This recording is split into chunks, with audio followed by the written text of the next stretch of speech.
ఏపీలో ఇప్పటికే ఉపాధ్యాయ పట్టభద్రుల ఎమ్మెల్సీ ఎన్నికలు ముగిశాయి. ఉమ్మడి ఉభయ గోదావరి జిల్లాల గ్రాడ్యుయేట్ ఎమ్మెల్సీగా పేరాబత్తుల రాజశేఖరం, ఉమ్మడి కృష్ణా, గుంటూరు పట్టభద్రుల స్థానంలో ఆలపాటి రాజేంద్ర ప్రసాద్, ఉత్తరాంధ్ర టీచర్ స్థానంలో గాదే శ్రీనివాసులు విజయం సాధించారు. ఇక ఎమ్మెల్యే కోట ఎమ్మెల్సీ ఎన్నికలకు షెడ్యూల్ వచ్చేసింది. దీంతో ఎమ్మెల్యే కోటాలో ఎమ్మెల్సీ ఎన్నికలపై ఫోకస్ పెట్టింది తెలుగుదేశం పార్టీ. ఇప్పటికే జనసేన పార్టీ నుంచి AP deputy CM Pawan Kalyan సోదరుడు నాగబాబు పేరును ఖరారు చేశారు. అయితే బీజేపీకి ఈసారి డౌటే అనే చర్చ కొనసాగుతోంది. మిగిలిన 4 స్థానాల్లో టీడీపీ నుంచి 2 బీసీ, 1 ఎస్సీ, 1 ఎస్టీ అభ్యర్థులకు అవకాశం కల్పిస్తారని అంటున్నారు.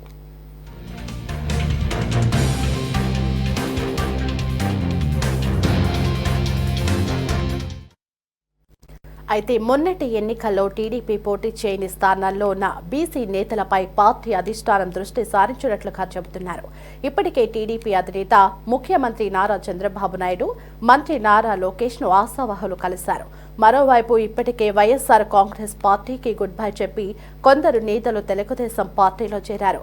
ఇప్పుడు ఎవరిని మండలికి పంపించాలనే దానిపై టీడీపీ అధిష్టానం కసరత్తు చేస్తోంది.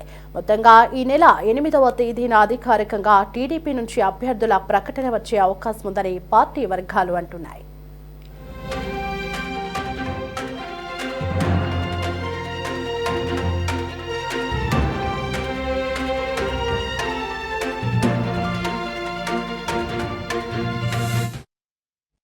రైట్, ఇక ఇదే అంశానికి సంబంధించి మరింత సమాచారం మా ప్రతినిధి గాలిబ్ ఫోన్ ఇన్లో అందిస్తారు. ఎస్ గాలిబ్, మొన్ననే ఏపీలో పట్టభద్రుల ఎమ్మెల్సీ ఎన్నికలు విజయవంతంగా ముగిశాయి. మరి ఇప్పుడు ఎమ్మెల్యే కోట ఎమ్మెల్సీ ఎన్నికలకైతే సర్వం సిద్ధమవుతోంది. ఒక పక్క జనసేన నుంచి నాగబాబు పేరునైతే అధిష్టానం ఖరారు చేసినట్లుగా తెలుస్తోంది. మరి మిగిలిన 4 స్థానాలకు సంబంధించిన అప్డేట్స్ ఎలా ఉన్నాయి?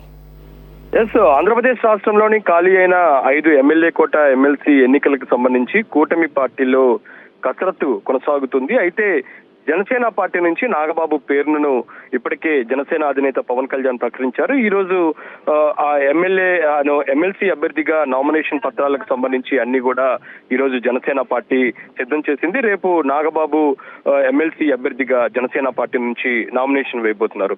ఇంకా మిగతా 4 స్థానాలకు సంబంధించి ఈసారి బీజేపీకి డౌట్ అనే చర్చ మాత్రం కూటమి పార్టీలో కొనసాగుతుంది. అయితే మిగతా మొత్తం ఈసారి తెలుగుదేశం పార్టీయే పోటీ చేసే అవకాశాలు ఉన్న నేపథ్యంలో ఇప్పటికే చంద్రబాబు పార్టీకి సంబంధించిన సీనియర్ నేతలతోని కసరత్తు కొనసాగిస్తున్నారు. ప్రస్తుతం సీఎం ఈ రోజు రేపు ఢిల్లీ పర్యటన ఉన్న నేపథ్యంలో రేపు ఢిల్లీ నుంచి వచ్చిన వెంటనే సీఎం చంద్రబాబు పూర్తి స్థాయిలోని ఈ అభ్యర్థులను ఫైనల్ చేసి ఈ నెల 8వ తారీఖున ప్రకటించే అవకాశాలు కనపడుతున్నాయి. ఎందుకంటే 10వ తారీఖుకి నామినేషన్లకు సంబంధించిన ప్రక్రియ చివరి రోజు కావటం, ఈ నెల 20వ తారీఖే ఎన్నికలు జరుగుతున్న నేపథ్యంలోని పూర్తిగా 5 స్థానాలు కూటమి పార్టీలకే రానున్నాయి. అయితే జనసేనకు సంబంధించి 1 ప్రకటించడంతో మిగతా 4 మాత్రం తెలుగుదేశం పార్టీ పోటీ చేయబోతుంది.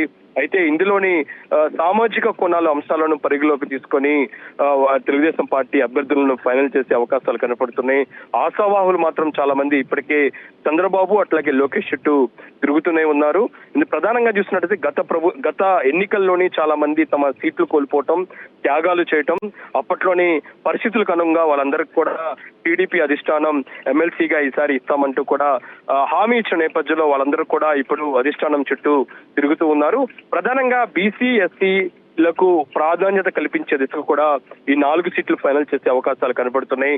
గతంలోని అంటే కూటమి ప్రభుత్వం అధికారంలో వచ్చిన తర్వాత వైసీపీకి గుడ్ బై చెప్పి కొంతమంది ఎమ్మెల్సీలు తెలుగుదేశం పార్టీలో జాయిన్ అయ్యారు. వాళ్ళకు కూడా గతంలో తెలుగుదేశం పార్టీ అధిష్టానం హామీ ఇచ్చింది. ప్రధానంగా బీసీ నేతలుగా ఉన్న మోపిదేవి వెంకటరమణ కావచ్చు, జంగా కృష్ణమూర్తి కూడా ప్రస్తుతం ఈ ఎమ్మెల్సీగా అవకాశం కల్పించాలంటూ కూడా వాళ్ళు కోరుతున్నట్టు తెలుస్తుంది. ఇంకా తెలుగుదేశం పార్టీ నుంచి చూసినట్టయితే వంగవీటి రాధా కనబడుతున్నారు. దాంతో పాటు పిఠాపురం వర్మ, మరోపక్క కొమ్మలపాటి శ్రీధర్ ఉన్నారు ఇటు పల్నాడు జిల్లా నుంచి తెలుగుదేశం పార్టీ.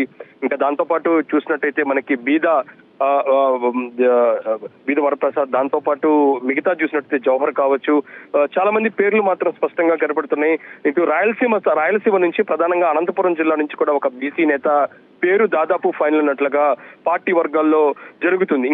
ఇంకా దాంతో పాటు ఇటీవల తమ పదవీ కాలం ముగిసిన సీనియర్ నేత యనమల రామకృష్ణుడు, అశోక్ బాబు లాంటి వాళ్ళు కూడా ప్రస్తుతం మరోసారి కల్పించాలనేది కూడా కోరుతున్నట్టుగా తెలుస్తుంది. మొత్తం అంశాలను పై ప్రస్తుతం పార్టీలో కసరత్తు మాత్రం కొనసాగుతుంది. ఆశావాహులందరి పేర్లను పరిశీలిస్తున్నారు. అయితే సామాజిక కోణాల్లోని అవకాశం కల్పించేందుకు కూడా సీఎం చంద్రబాబు నిర్ణయం తీసుకున్నట్టు తెలుస్తుంది. తొలి వరుసలో బీసీలకు ప్రాధాన్యత ఇద్దామనేది కూడా ముఖ్యమంత్రి భావిస్తున్నారు. ఆ తర్వాత ఎస్సీలు, దాంతోపాటు ఇతర సామాజిక వర్గాలను కూడా బేరేజ్ వేసుకునే అవకాశాలు కనబడుతున్నాయి. దాదాపు 10 పైర్ల వరకు 4 స్థానాలకు 10 మంది పోటీ పడుతున్న నేపథ్యంలోని వాళ్ళకి గతంలో ఇచ్చిన హామీలు కావచ్చు, ప్రాధాన్యత క్రమంలోని వాళ్ళకు ఏ విధంగా అవకాశం కల్పించాలి, సీనియారిటీ, దాంతోపాటు గతంలో పార్టీ కష్టకాలంలో త్యాగాలు కావచ్చు, వాళ్ళు పార్టీ కోసం పనిచేసిన విధానాలు కావచ్చు, అన్ని అంశాలను మాత్రం ఈ 4 స్థానాలకు సంబంధించిన అభ్యర్థులను ఫైనల్ చేసే విషయంలోని తెలుగుదేశం పార్టీ పూర్తిగా ఫోకస్ పెడుతుందని చెప్పుకోవచ్చు. అందులో భాగంగానే ప్రస్తుతం అసెంబ్లీ సమావేశాలు జరుగుతున్న నేపథ్యంలో ఆశావాహులందరూ కూడా చంద్రబాబుతో పాటు లోకేష్ చుట్టూ తిరుగుతూ ఉన్న పరిస్థితి కనపడుతుంది. ఈ నేపథ్యంలో మరో 2 రోజుల్లోని తెలుగుదేశం పార్టీకి సంబంధించిన ఎమ్మెల్సీ అభ్యర్థుల పేర్లను టీడీపీ అధినేత చంద్రబాబు నాయుడు ఫైనల్ చేయబోతున్నారు. రేపు సీఎం ఢిల్లీ పర్యటన వచ్చిన వెంటనే ఈ నెల 8వ తారీఖున ఫైనల్ చేసి 9 కానీ 10 కానీ తెలుగుదేశం పార్టీ అభ్యర్థులు తమ నామినేషన్ల పత్రాలను కూడా దాఖలు చేసే అవకాశాలు కనపడుతున్నాయి. ఓవరాల్ గా చూసినట్టయితే మొత్తం 5 స్థానాలకు సంబంధించి జనసేన 1 ఫైనల్ చేయడంతో మిగతా 4 స్థానాల కోసం తెలుగుదేశం పార్టీ పోటీ మాత్రం చాలా పెద్దగా కనపడుతుంది. ఈ నేపథ్యంలోని సామాజిక కోణాలు, అంశాలను బేరేజ్ వేసుకుని తెలుగుదేశం పార్టీ అభ్యర్థులను ఫైనల్ చేస్తుంది. అందుకు సంబంధించిన కసరత్తు మాత్రం కొనసాగుతుంది. Right Khalid, thanks for the updates.